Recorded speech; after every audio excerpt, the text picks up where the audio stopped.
Greetings, greetings, greetings, and welcome to Hearts and Hills. I am your host, Shay Robinson, that's hanging out with you tonight. And I have a special guest in us. It's the man behind it all, Kevin. Hey! How you doing, Shay? I'm doing well. Are you excited to be on Hearts and Hills tonight? I am, even though I'm not showing it. Oh, I don't show too much emotion. he's not an emotional guy, but he's excited to be here tonight because we're going to talk about all things, a lot of different things. So let some people know that we are on the air and it's going live. Remember, you can always stay engaged with us at Hearts and Heels, the number one on Facebook, YouTube, Instagram, Twitter, all those great spaces. So make sure you join us and hang out with us. Always go back and watch the video. Now, tonight is a very special night because we're talking about a lot of things. We're going to talk about some current events, and then we're going to get into some radio things. So very first, before we even go any further, we're going to say Happy Veterans Day to everybody out there.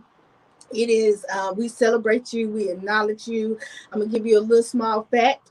Veterans Day, it happens every November the 11th. And it was started back in 1918 to signal the end of World War One. It was originally known as Armistice Day, but President Dwight Eisenhower in 1954 just changed it to Veterans Day so we can celebrate or commemorate all veterans of all wars. So we're celebrating everybody today. Everybody, and the difference between Veterans Day and Memorial Day is, as you said, Veterans Day celebrates all veterans. Okay. And Memorial Day celebrates those who lost their lives in the line of duty. Okay. So all vets today. And Memorial Day is those who lost their lives. Okay, we spin facts here tonight on Hearts and Hills, but we want to say Happy Veterans Day because we know it's so many sacrifices that are being made that we are know about, and those we don't know about. We know family members who are going to war, family members who are in the military doing different things. They go overseas and private things. So we salute you and we thank you for your service and everything that you do for us. Now, second insight of the day we're getting to, because it's been in the news for a while. We have not talked about it here, and we're going to talk about it a little bit tonight, is Henry Ruggs III.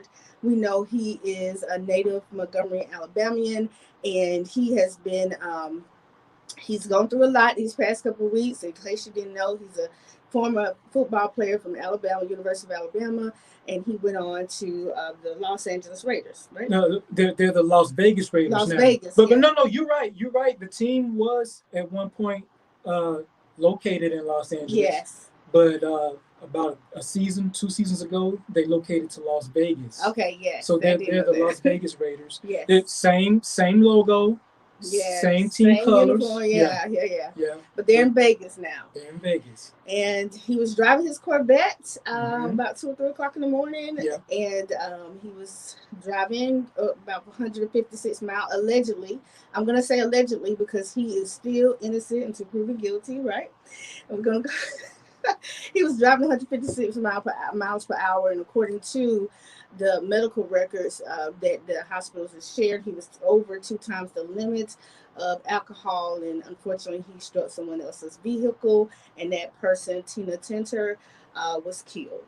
And her car burst into flames. Just in case you didn't know, it burst into flames, and this is where we are now. The public opinion has been in so many different ways. Come on, Kevin. Okay, and also Ruggs is charged with 4 felony counts. 4 with 1 misdemeanor. Yes. 2 counts of driving under the influence, 2 counts of reckless driving, and 1 count, the misdemeanor, is for possession of a firearm while under the influence. Yes. So that's 4 felonies, 1 misdemeanor count, and he's looking at 50 years. 50 years, yes. So, yeah, again, Mr. Ruggs, who's from Montgomery. Yes, a lot of family here.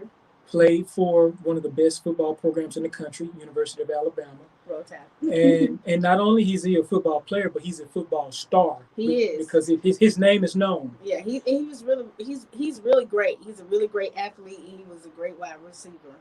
And I say was because the Las Vegas Raiders they took him off the roster. He's no longer part of the team. That's why I say was. He was. and it said that he threw away his career. He threw away his life over. I'm just gonna have to be honest. He made a stupid decision. Yeah. It was downright stupid. First of all, people believe professional athletes are already pampered anyway and prima donnas. They think they already get special treatment. So you're driving your sports car, Super 100 and, fast. and we're not just talking 100 miles, 156 miles. Yeah. And so this could have been prevented, because let's also remember his girlfriend was in the car with him. Yes. She could have driven. She could have drove, depending on how intoxicated, how many drinks she had. And I was reading somewhere that I think the NFL they provided service for those who are under the influence. They can call and get a ride home with no questions asked. I just think it was, a terrible.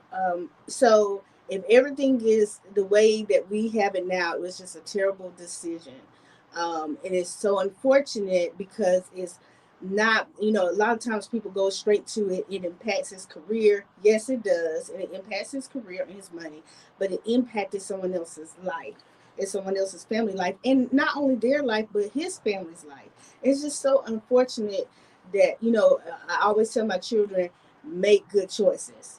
Like, make good choices. Like, when you are inebriated or you had a few drinks of alcohol, it is time to just get someone to come in. And again, I'm not accusing him. I'm not putting the blame on him, but I am saying that we all need to think about our choices and decisions we make, because they are very impactful. And I'm going to just come out and say it was a stupid decision. Now, the NFL having the drive home program, that's new information to me. And it would make sense for them to have it. But aside from his girlfriend driving, you got Uber. You do. Uber and Lyft, all these things. There are still taxi cabs. Yeah, it is. And so that speed was super high. And I'm gonna be honest. If I had a sports car, I could see myself driving 156 miles. Really? Yes. Okay. And I would love to have it. But here's the thing, though. I would say do it on the open road. But I think it was open in a sense that it's long highways, so not like it was curving and doing all these things apparent from the highway, because I was watching some news, they were showing the length of the highway. So it was like a long straight way. I just think it's like 156 miles.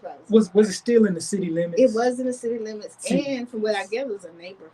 I heard one reporter said this, so I'm going off the reporter because I've never been to Vegas in that area, said it was in a neighborhood. So see, when I think of open road, I think maybe like somewhere down 231. Or that big highway overseas somewhere. What is it called? The Autobahn? Oh, okay. Yeah, in Germany. Yeah. I just think it was just, the speed was way too high. And I know he is dealing with this decision. I'm glad you said that, because his bail was $150,000, I believe. But he's bailed out. Yeah, he's home. But he's under house arrest. Yes, he is. So, and he has to abide by so many tests. Like, he has to take so many tests and do all these things. They really got a big stipulation on his home, him being home. But here's the thing: a 23-year-old person, a young lady, lost her life. She did. Assuming she went to college, that's the year that you graduate, maybe a year after you graduate. Right. So she's pretty much just starting her life. And I don't know where she was going, where she was coming from. But, now we have parents who have lost a child, a daughter. I don't know, was she an older daughter, baby daughter? I just know a daughter. It's a daughter. And so, I can sympathize. And that's what makes me angry. You want to make a stupid decision, fine. But don't affect other people. But that's the thing about decisions. When we make them, sometimes they directly or indirectly impact people around you. So when you make decisions, that's why you have to make good choices. So even though he could have been going regular speed, he could have not been drunk, and he could have, this thing still could have happened. Like, what if the all these other elements, but then he made a good choice, and it just happened, right? I'm not going for that. No. I mean, I'm just a No. believer of that. When we make decisions, we are impacting everybody around us, good or bad. And I agree with that. Mm-hmm. But here's the thing: alcohol slows your reaction time. No, I agree. And he's a professional athlete, so I can imagine that he has great reaction being a professional athlete. But you're under the influence, and you're driving 156 miles an hour. With alcohol, well, even as a sober person, if something jumps out in front of your car, it's hard. You stop and react. Mm-hmm. Yeah, and then your mind has to register what is that, Mm-hmm. and then if the object is still moving, do I veer left? Do I veer right? All this stuff is going through your mind as a sober person. Yeah. So imagine now you are under the influence, and as the report did say, twice the legal limit. Yes. So your reaction time, your thought time, your reaction time, everything is different. Everything is different when you're under the influence, whether it's alcohol, drugs. It just changed your ability to respond. And a crash can happen in a matter of seconds. And so now here we are, the two lives. Well, there's actually one life that I'm more concerned about because,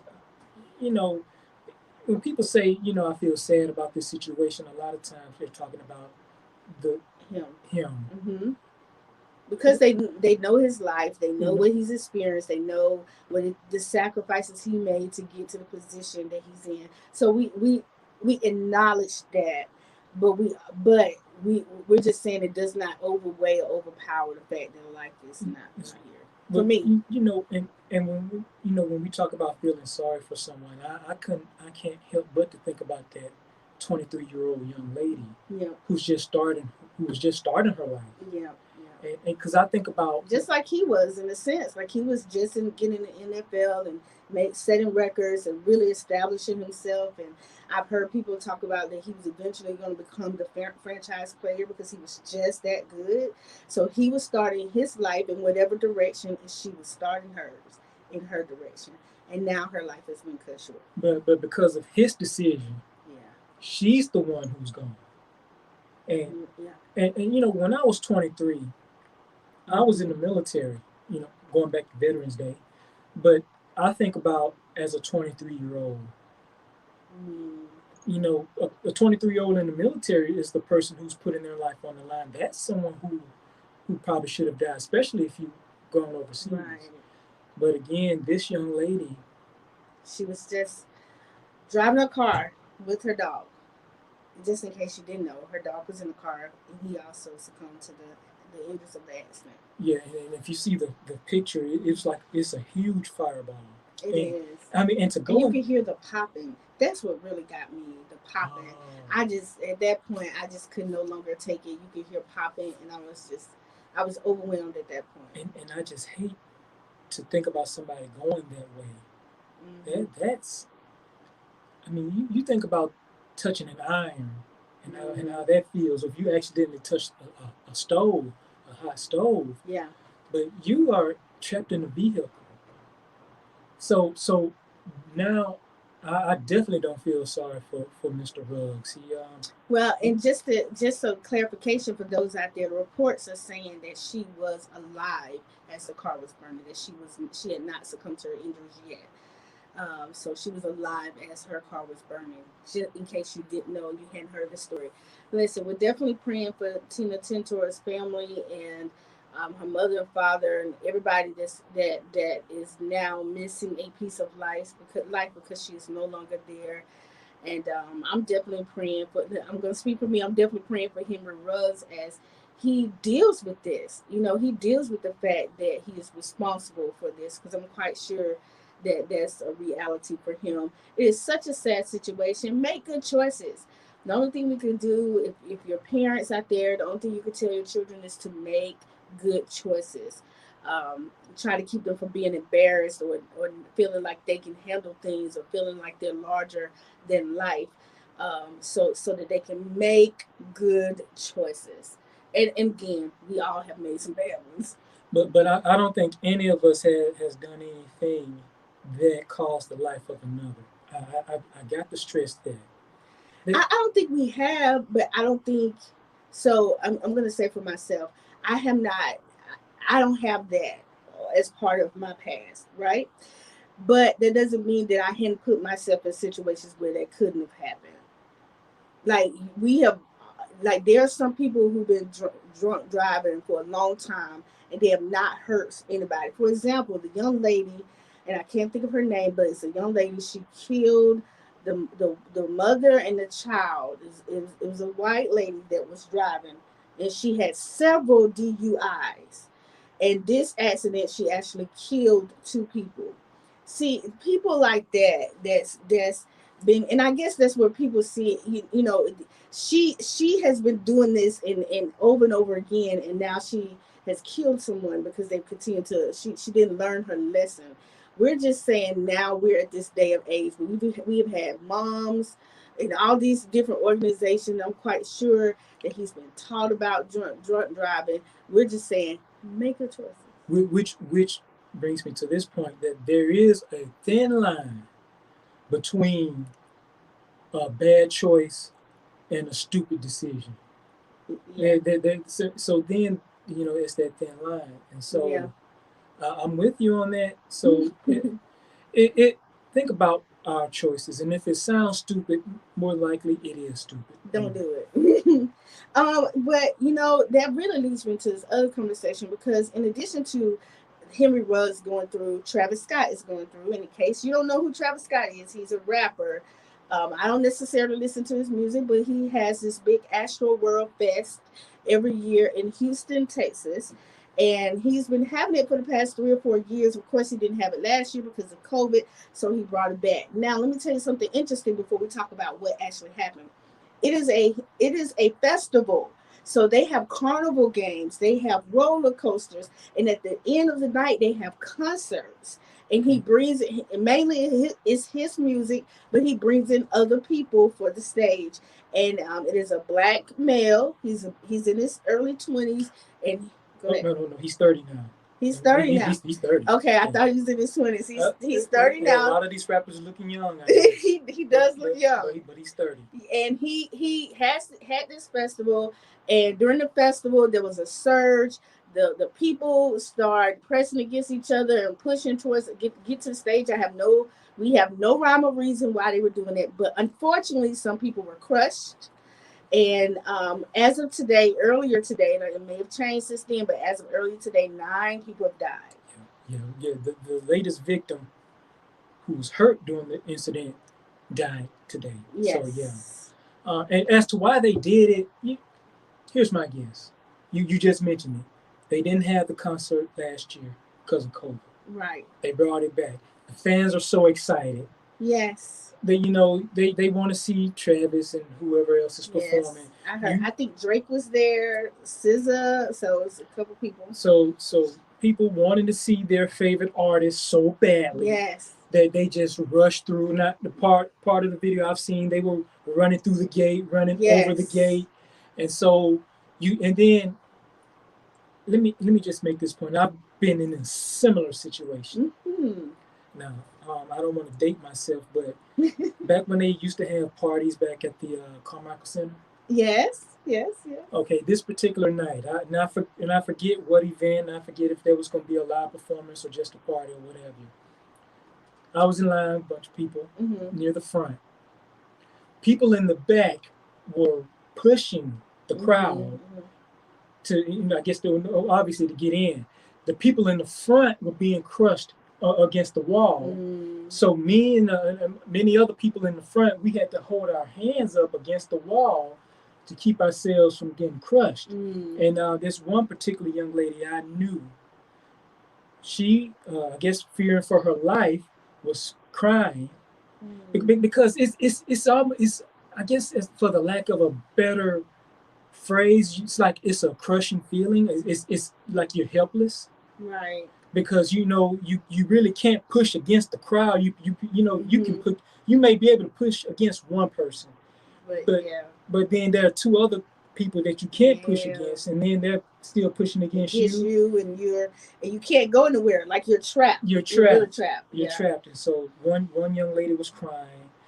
Again, me and the other people, we were holding ourselves against the wall. As much as you could, yeah. And so, and then it was moving slowly, but we finally were able to make it in. Mm-hmm. And so nobody died.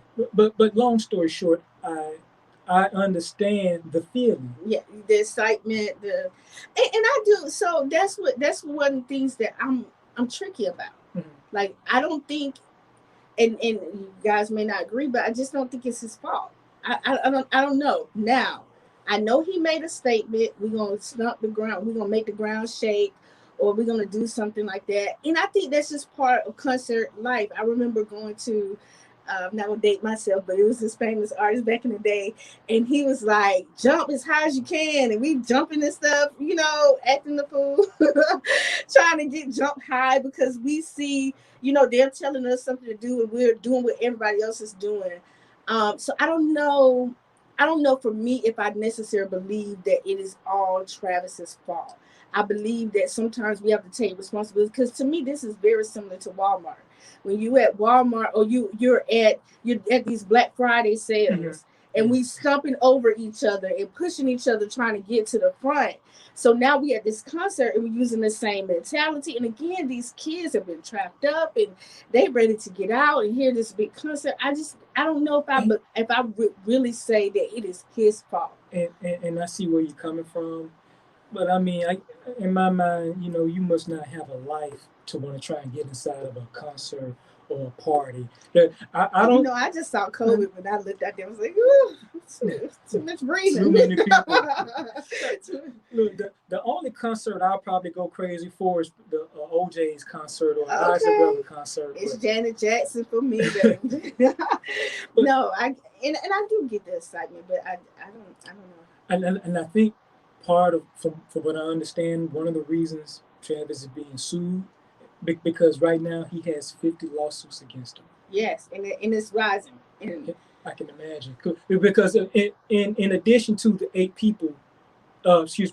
people mm-hmm. Who lost their lives, 300 were hurt. Yeah. So, and so I'm gonna let you finish up out. No. So in addition to the 300 people, he has 50 lawsuits. And from what I read, part of it was the lack of preparation. Which boils down to security, but mainly security. Okay. Who was ill-equipped to handle the rush of the crowd. So I'm glad you brought this up because, again, I still don't think that's his fault. Astroworld, which is his company, that's their fault.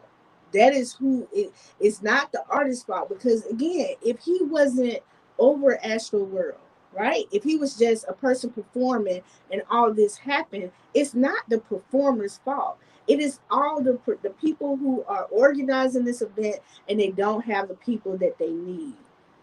So that's how I'm looking at it. It's a separate, you have to understand to separate these things. He was an artist performing. Yes, it's his Astroworld, and you should sue Astroworld. You should sue all the promoters and all the people. Those are the people you should sue.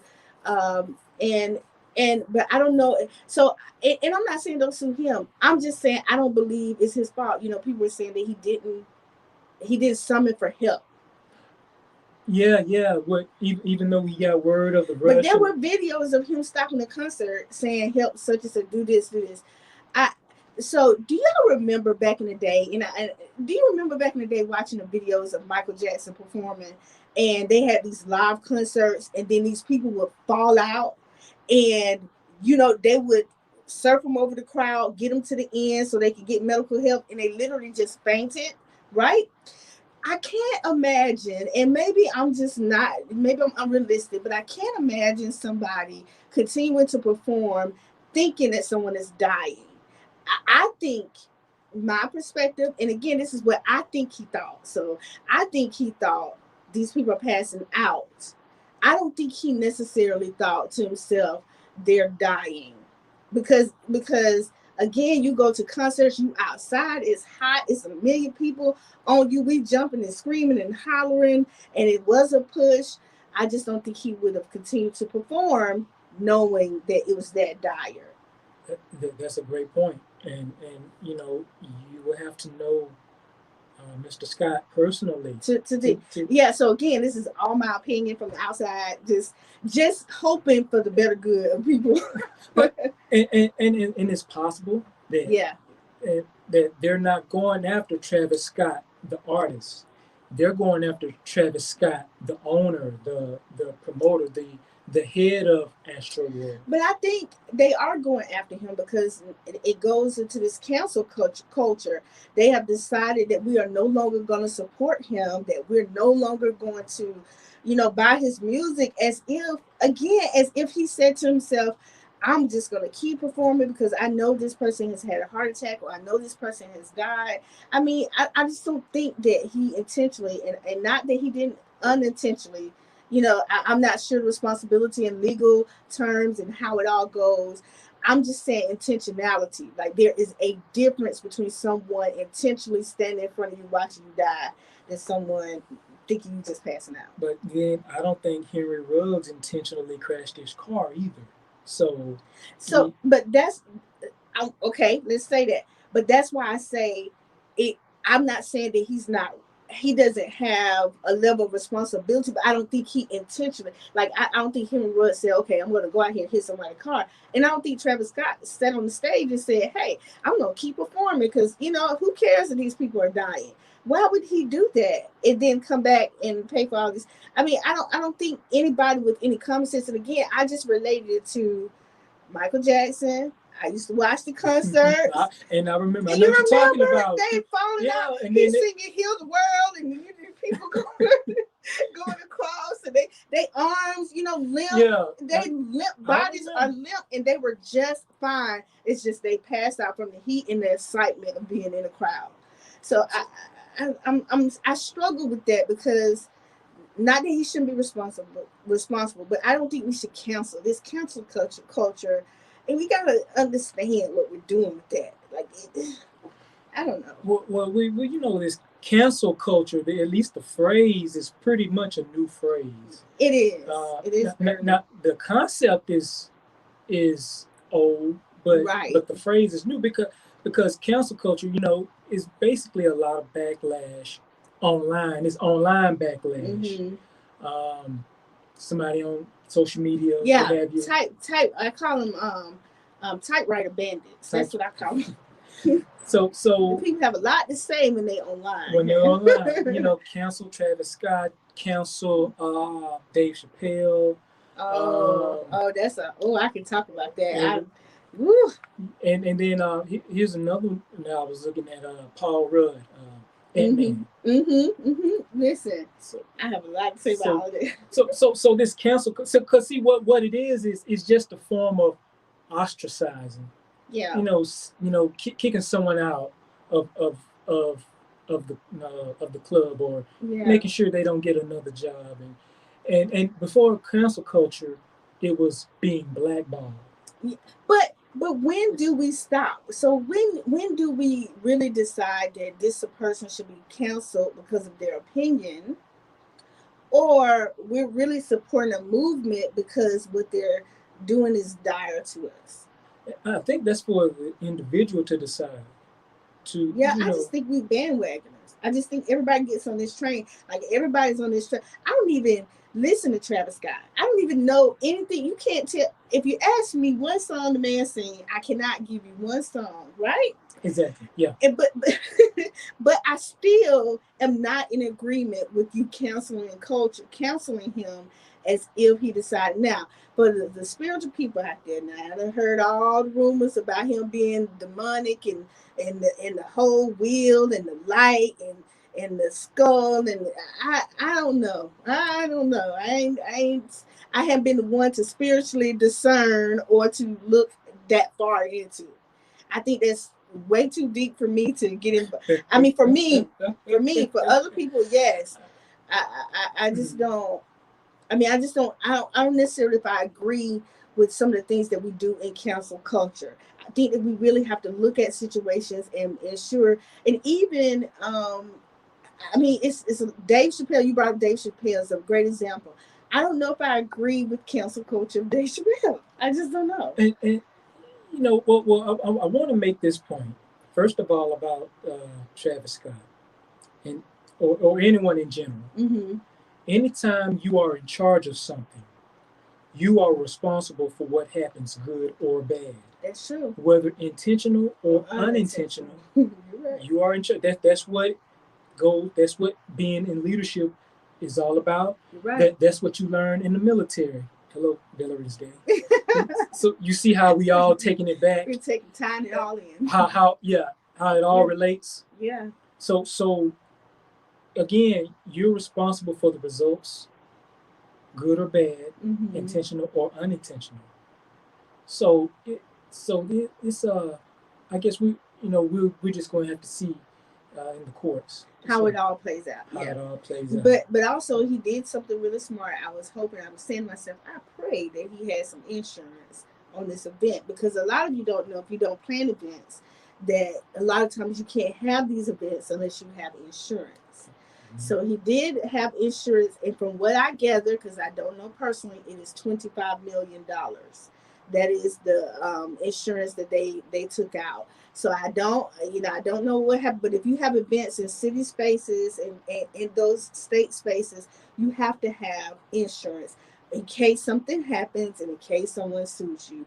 And his company did have insurance. So we'll definitely have to see how it all plays out. I just wish everybody would just step back and really just be thoughtful. But again, I'm a different person. I try to give people the benefit of the doubt and hope they're thinking the right way. I have, to me, if there was no loss of life, then I can understand. But when decisions lead to the loss of life, that makes it egregious. I got you. Yeah. And I get that. And we're definitely praying for every single victim's family that was affected by Astro World, and the people who experienced it, because I'm quite sure they had a lot of impact. Yeah, because if I recall correctly, the age range of the victims were 14 to, I believe, 27. But there was, I want to say, there was an 8 or 9 year old that was at least in critical condition if they did not lose their life. And again, I wouldn't send my 8, 9 year old to no concert like that anyway. And again, it's still COVID. We're still in the midst of a pandemic, trying to get back to some sense of normalcy. It was a lot. That was a lot. And again, this cancel culture with his girlfriend. I think his girlfriend is Kylie Jenner, and so now everybody's on them because they're not responding right. But that was their event. They didn't have anything to do with it. Why are we even talking about them? Why are they important in this thing? I believe, just a side note, people don't like the Kardashians because they have a way of getting high value black men. That's just my opinion. Ooh, I like that. They don't like the Kardashians. They can get high value black men. But that's just a side note. But yeah, that's a good side note. I mean, because they've really been talking about it. And one thing I totally disagree on, someone was talking about the security guards were more concerned about getting her out than they were about helping the other people. Oh, okay. Because as I understand, I believe she's pregnant. Yes. With his second child. And their daughter was there. And so I've heard a little bit of backlash because, like you mentioned, the daughter and with her being pregnant should not have been in that environment in the first place. So I can kind of understand. I agree, but I also agree that if Travis Scott said, "Hey, go get my girlfriend and my baby and make sure they get to the car," I agree with that too, because he was concerned about his girlfriend and his baby. And I hope they don't use that in court against him. So they're going to say, "Oh, so you knew your girlfriend and daughter were in danger, but you didn't know the 8 victims were in danger." This was after it was something happened, and they felt like it was out of control, and they stopped the concert at that point. And so at that point, he got them to do it. Now again, this is where supposedly, because all these are different counts, and I can't watch the videos because y'all cuss too much. When you giving us stories, stop cussing the entire video. I want to listen to you, but I cannot listen to you MFing and F and D, and I can't do that like the entire time. I was so frustrated. So I mean, it was so frustrating. Listen, we've been talking about everything just in case you are just tuning in. You're listening to Hearts and Heels with Shay and Kevin. Kevin is the man behind the production. He takes care of us and makes sure that we're working and rolling every single week. We brought him in front of the mic because he is giving some great thoughts and perspective on tonight. I appreciate it, Kevin. You've been hanging in there. I should have put some Dave Chappelle in there. I like this coming because we need to talk about that whole Dave Chappelle. And here's the thing, my little disclaimer. I haven't seen the special. I'm a big Dave Chappelle fan. I love the Dave Chappelle show. Mm-hmm. That show is still funny 15 years later. No, I'm sorry, 17 years later. So I've never watched the Dave Chappelle show. Never watched it. Okay, look, especially season 2. But I have watched some of his comedy, and I did watch the recent one because I was in the mood to listen to some comedy, and I said, "Oh, Dave Chappelle got new comedy. Let me check it out." He cussed and touted too much, but I tried to fumble through it. But go ahead. So he has a comedy special where he made comments about the LGBTQ community, particularly the trans community. Yes. Okay. I don't even. Well, actually, he made comments about all of them. Okay. But his he focused some conversation around trans community. Okay. Mm-hmm. Again, still, I don't know what he said, but I do want to make this point. A couple of points. When have comedians not been controversial? I think the best ones are. So we got Dave Chappelle.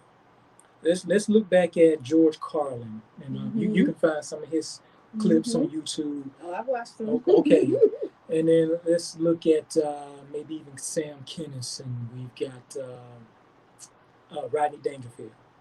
When has a comedian not been controversial? I mean, because we know comedians, especially Mr. Chappelle, we know them to be observant. Yeah, and I think some of the best comedy comes from observations. Life.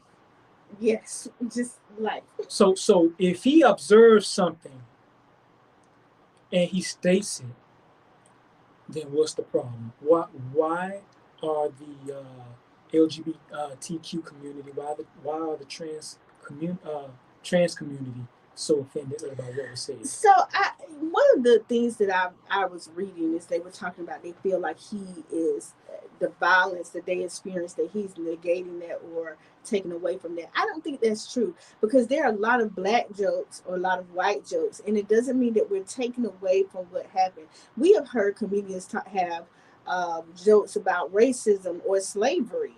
Yeah. And we have not taken away, it hadn't taken away from the impact of whatever it is. And again, it goes back to this whole cancel culture. We're trying to cancel people because people have an opinion. They said something I didn't like, and now.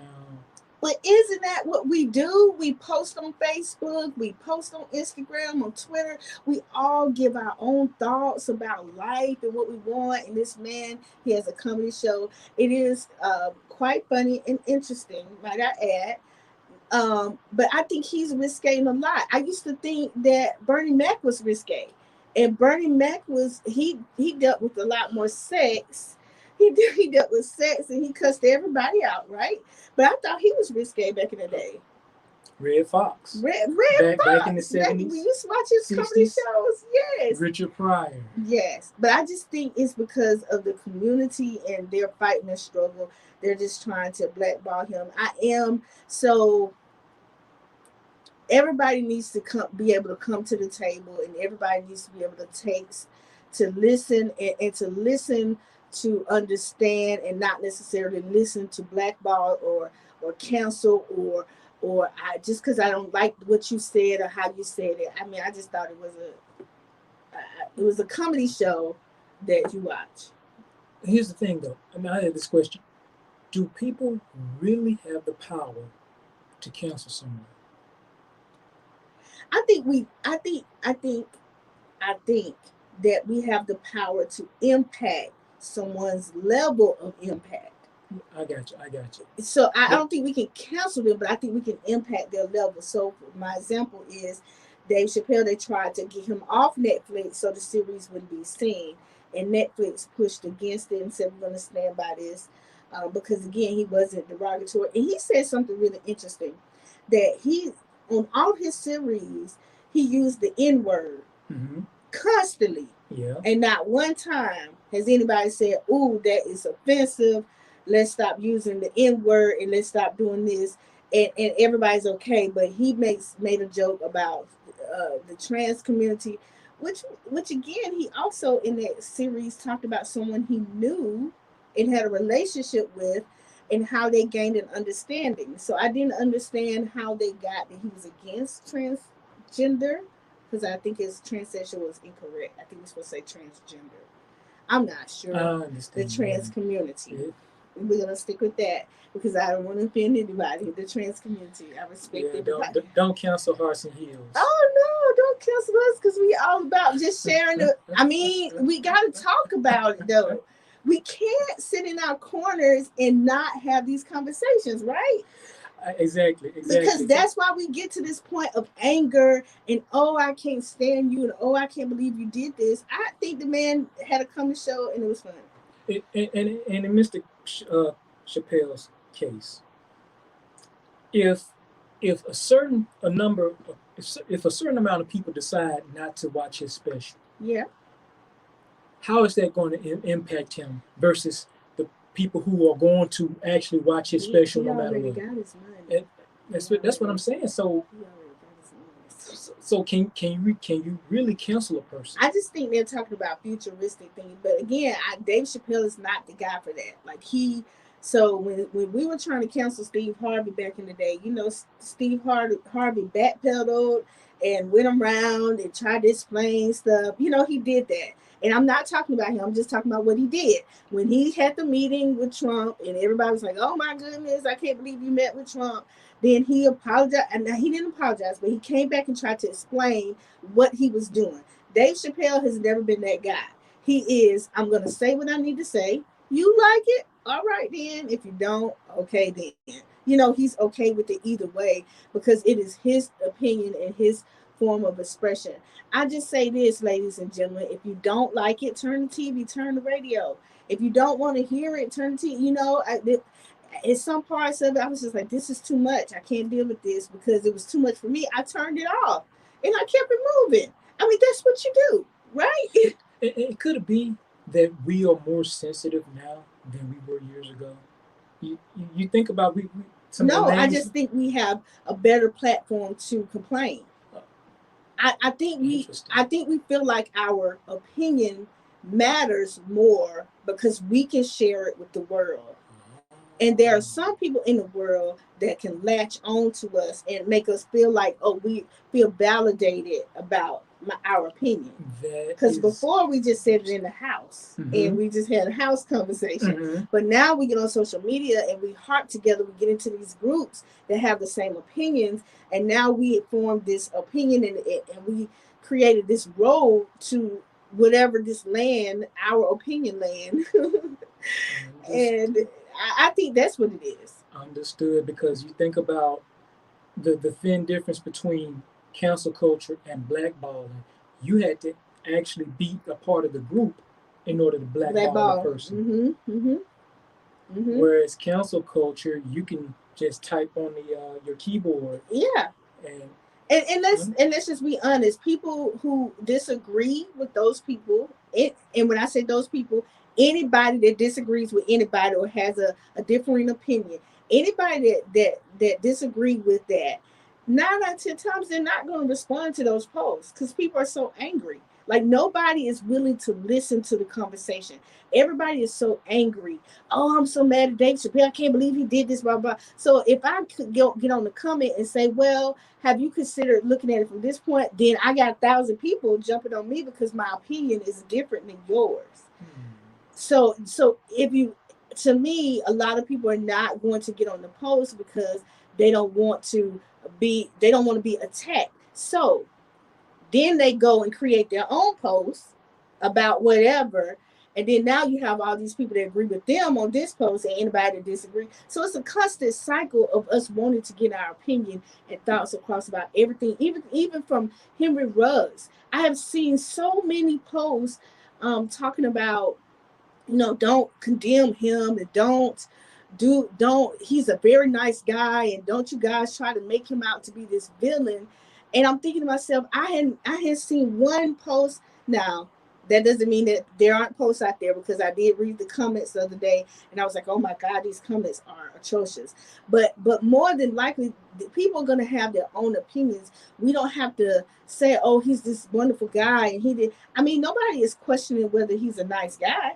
I've never questioned that. I don't think anybody has ever questioned it. And again, nobody has said he intentionally went out to do something. We're just saying it was a bad decision. But all these people giving all these other stories that have absolutely nothing to do with the situation, even when it comes to Dave Chappelle and even when it comes to Travis Scott. They have tried to show other things with Travis Scott about, what he's done in the past. And at this other concert, somebody tried to steal his shoe and he told the crowd to beat him up, But if you've ever been robbed before, you know what that feeling is. I prayed some terrible prayers when somebody broke into my car one time. Y'all even want to know. I repented. But we get into this place and we just go down these rabbit holes, and again we have to deal with the facts. And most importantly, what we fail to do is let the process take its place. We are always condemning and convicting people before we allow the process to take place. Because in public opinion, you are guilty. You are guilty unless you can prove to us you're innocent. Well, in the court of law, you're innocent until you're proven guilty. But in the public opinion, it's something different. So our opinion matters. We feel like, because we got to get these people on our side, and we got to get the train going, and we got to make this thing happen. That's my thought. Okay. So that's a lot of thought, wasn't it? A lot of thought, and I'm glad people are tuning in, and yes, hopefully getting something from all these thoughts. Well, what's your thoughts? Well, I believe what Henry Ruggs did was stupid. As he goes back. I believe Travis Scott has some responsibility in what happened.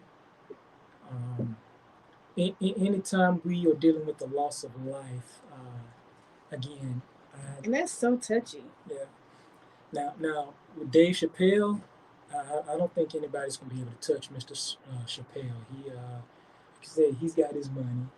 He's got his supporters. Yeah. And as a matter of fact, remember the young lady who worked for Netflix ended up getting fired. So that right there has shown us he got a little power. He's got a little power. I mean, and then you're not going to even cancel Netflix, because even though I don't know how much the company is worth, I do know their stock is worth like over $500. It is. And let's just be realistic. They make some good shows. And if we be realistic, during COVID, they were our saving grace. Netflix, everybody who's streaming where you can. Oh, I streamed everything. As a matter of fact, The Harder They Fall, make sure y'all watch that. I don't normally say shows, but there's one good show. Make sure you watch that on Netflix. But it is what it is. And let me say this. So I can only imagine what these families who have lost loved ones in all these situations, whatever they are, even in the trans community, whatever, they've lost loved ones. I can only imagine how you're feeling. So we're not negating that fact that you are hurt and that you are experiencing loss. I'm merely saying that everybody outside of that situation need to reserve your opinion and stop trying to overtake social media in the world with what you think and how you feel. Hmm. But we do it here. I mean, we do it on talk radio, right? We do it on talk radio, All the time. public radio, commercial radio. Which we celebrated yesterday. Yes, yes. Yesterday was National Public Radio Music Day. And, Yes. okay, so it's a day that public radio stations will celebrate um, how they influence or how they engage the audience Mm-hmm. with music. Um, let's go back. You have commercial radio Mm-hmm. and you got public radio, and this station, WVAS, we are a public radio station. Well, what's the difference? Commercial radio station get their funding from businesses buying airtime to play their commercials, and the music you hear is just a filler. Basically, all commercial stations are for profit. Mm-hmm. And so the commercials you hear, companies pay to have those commercials played so that you, the listener, can buy their service or their product. Mm-hmm. And that's how commercial radio stations Mm-hmm. make their money. They make their money from commercials. And then also the music, in the music part. Mm-hmm. Well, let me get to the here at public radio. Our funding comes from grants. Mm-hmm. It comes from the community. It comes from listeners like you. Yes, listeners. And here at VAS, being that we are licensed by Alabama State, our funding comes from ASU as well. Mm-hmm. And to be honest, it may not always be as much as you think, Right. but There is funding. there is funding.